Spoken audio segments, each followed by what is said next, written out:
Hello friend, this is me Aruni Srivastava and welcome back to my channel medico subject. So guys, आज हम discuss करेंगे short wave diathermy के बारे में। ठीक है, तो आज हम इसका डिस्कस करेंगे कि ये शॉर्ट वेव डायथर्मी क्या होती है और इस मशीन के कंपोनेंट क्या क्या होते हैं। एंड नेक्स्ट वीडियो में हम इसके indication, Contra indication, method of application, इसके डेंजर की हम डिस्कस करेंगे। ओके, तो शुरू करते हैं कि शॉर्ट वेव डायथर्मी क्या होती है। तो सबसे पहले डायथर्मी का मतलब क्या होता है। डायथर्मी का ही मतलब होता है टू हीट थ्रू, मतलब हीट को प्रोड्यूस कराना। इसमें हम क्या करते हैं, इलेक्ट्रोमैग्नेटिक वेव का यूज करके हम हीट प्रोड्यूस कराते हैं। ठीक है, अब क्या होता है कि जो शॉर्ट वेव डायथर्मी जो मशीन होती है ना, इसकी जो फ्रिक्वेंसी होती है काफी वाइड रेंज में होती है। इसकी जो फ्रिक्वेंसी होती है वो 10 मेगाहर्ट्ज टू 100 मेगाहर्ट्ज के बीच में लाई करती है in terms of mega. Point to be noted here, in terms of mega. अगर हम इसकी हर्ट्ज, सिंपली हम सिर्फ हर्ट्ज में अगर बात करें तो 10 to the power 7 to 10 to the power 8 hertz इसकी फ्रिक्वेंसी रेंज होती है। ठीक है, अब हम इसकी वेवलेंथ की बात करें तो इसकी जो वेवलेंथ होती है 3 मीटर टू 30 मीटर के बीच में लाई करती है। अब हम जो इसका थेरेपेटिकली यूज करते हैं, मतलब जो हम इसको ओपीडी में यूज करते हैं, वो इसकी frequency 27.12 megahertz and 11 metre wavelength होती है। ठीक है, अब हम बात करते हैं कि कंपोनेंट ऑफ एसडब्ल्यूडी, मींस कि जो एसडब्ल्यूडी मशीन होती है उसके कंपोनेंट के बारे में देखते हैं। तो क्या होता है कि जो एसडब्ल्यूडी मशीन होती है, जो इसके कंपोनेंट होते हैं, इसमें दो सर्किट होती हैं। पहला जो होता है वो ऑसिलेटर सर्किट होता है और जो दूसरा होता है वो रेजोनेटर सर्किट होता है। ठीक है, अब हम इस डायग्राम को समझे, ये इसका ब्लॉक डायग्राम है। ठीक है, तो देखो पहले यहाँ पे इसका मेन, ये मशीन है, मशीन को मेन सप्लाई दी जा रही है, फिर वो एक high frequency that is transformer आप कह लो, उससे जुड़ा हुआ है। यहाँ पे एम्पलीफायर है और यहाँ पे ऑसिलेटर कॉइल है। ठीक है, तो जो इतना चीज है यहाँ तक, ये मेरा ऑसिलेटर सर्किट है। फिर जहां से रेजोनेटर कॉइल शुरू हो रहा है, रेजोनेटर कॉइल से लेके यहाँ टिश्यू तक ये रेजोनेटर सर्किट में आता है। अब हम वन बाय वन दोनों सर्किट की हम बात करेंगे। क्या होता है कि जो ऑसिलेटर सर्किट होता है, ऑसिलेटर सर्किट का ही दूसरा नाम जनरेटर सर्किट होता है और जो रेजोनेटर सर्किट होता है इसका दूसरा नाम पेशेंट सर्किट होता है। ओके, सो अब हम वन बाय वन सबसे पहले हम ऑसिलेटर सर्किट को डिस्कस करते हैं। तो ऑसिलेटर सर्किट में 5 कंपोनेंट, इसके सब कंपोनेंट होते हैं। First one main supply, second transformer, third one is triode valve, fourth one is grid leak and fifth one is oscillator.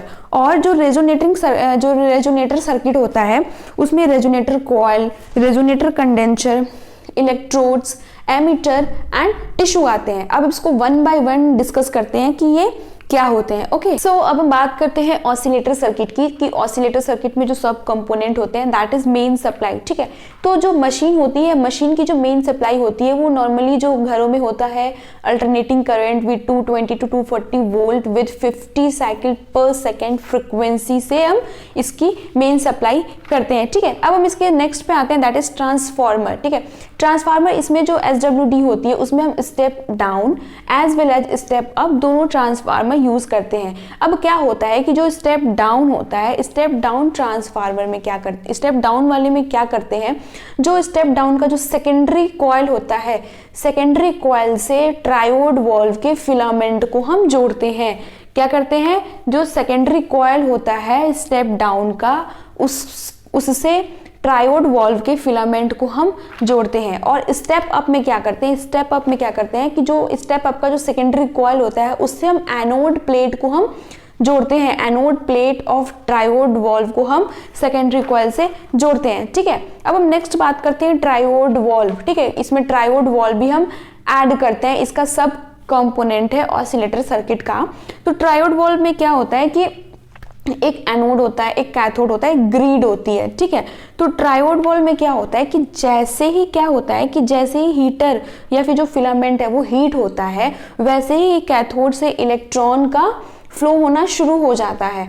ठीक है, तो ये वॉल्व क्या करती है, वॉल्व क्या करती है कि करंट फ्लो ऑफ इलेक्ट्रॉन के यूनिट डायरेक्शनल को मेंटेन किए रहती है। और यहाँ पे जो ग्रिड का जो काम है ना, ग्रिड रेगुलेशन ऑफ इलेक्ट्रॉन में हेल्प करता है। समटाइम जैसे डायोड वॉल्व में होता है कि डायोड वॉल्व में ये ग्रिड तो होती नहीं है, तो क्या होता है कि अगर एक बार फिलामेंट हीट हो गया तो फिर फ्लो ऑफ इलेक्ट्रॉन को हम रेगुलेट नहीं कर सकते, उसको कम या बढ़ा नहीं सकते। लेकिन ट्रायोड वॉल्व में ग्रिड यही करती है कि ग्रिड के होने से ये फिलामेंट गर्म हो चाहे ना मतलब गर्म ज्यादा हो चाहे कम हो, इस हम फ्लो ऑफ इलेक्ट्रॉन को कंट्रोल कर सकते हैं। ठीक है, अब हम नेक्स्ट की बात करें ग्रिड लीक सर्किट। तो ग्रिड लीक सर्किट क्या होता है, ये इसमें क्या होता है variable condenser as well as register दोनों होता है। ये जो ग्रिड लीक सर्किट होता है वो ग्रिड ऑफ ट्रायोड वॉल्व से अटैच होता है। नेक्स्ट ऑसिलेटर क्या होता है, ये एक स्टेबल कंडेंसर होता है जो high frequency as well as high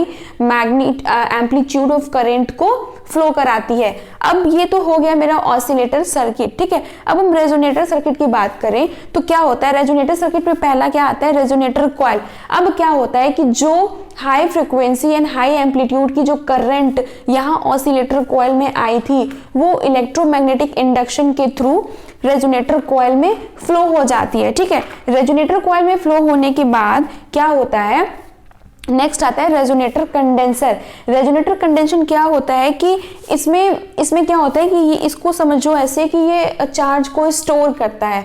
ठीक है, और क्या करता है कि मेंटेन जो मशीन सर्किट है एज वेल एज जो मशीन सर्किट मींस की जो ऑसिलेटर सर्किट है और या फिर जो रेजोनेटर सर्किट है, इन दोनों के बीच में जो भी हाई करंट आ रहा है उनको मेंटेन किए रह रहा है for high heating, for to maintain high heat. ठीक है, to tune up high heat. Okay, अब थर्ड वन पे आते हैं, दैट इज इलेक्ट्रोड। अब जो हम इलेक्ट्रोड इसमें SWD में यूज करते हैं, शॉर्ट वेव डायथर्मी में जो हम इलेक्ट्रोड यूज करते हैं वो दो तरीके से हम इलेक्ट्रोड को यूज कर सकते हैं। पहला पैड मेथड हो सकता है या फिर सेकेंड डिस्क होता है।